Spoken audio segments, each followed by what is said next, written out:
frustration dealing with the issues that are plaguing our community continuously. North Buffalo is becoming a hotbed of tension over race relations in Western New York. Good evening. Thank you for joining us. Protests on Hertel Avenue have escalated over the last few days, and more are planned for later this week.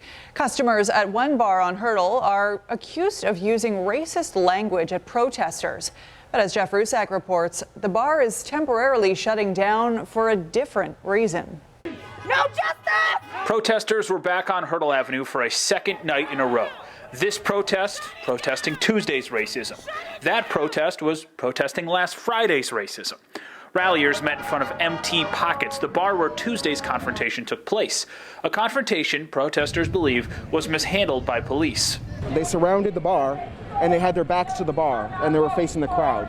You know, there's a very clear message that they were there to protect that bar and the inhabitants of that bar. Buffalo police said they did what they had to protect everyone.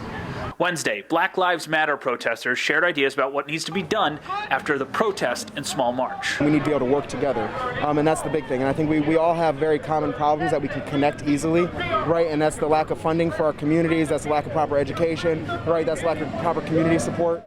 Now, the bar itself is closed voluntarily. The county received over 100 COVID-19 guideline complaints about the eatery since Tuesday. The owner of MT Pockets released a statement apologizing for the incident. They wrote they do not stand for racism. Get a real job! Come back! Mayor Byron Brown says it's going to take a lot more than protesting to make major changes. But it's not just about policing, and it's not just about protesting.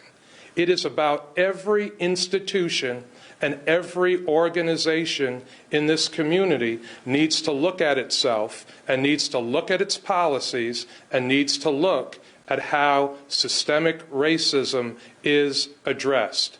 Another protest is planned for Friday. Jeff Rusak, 7 Eyewitness News.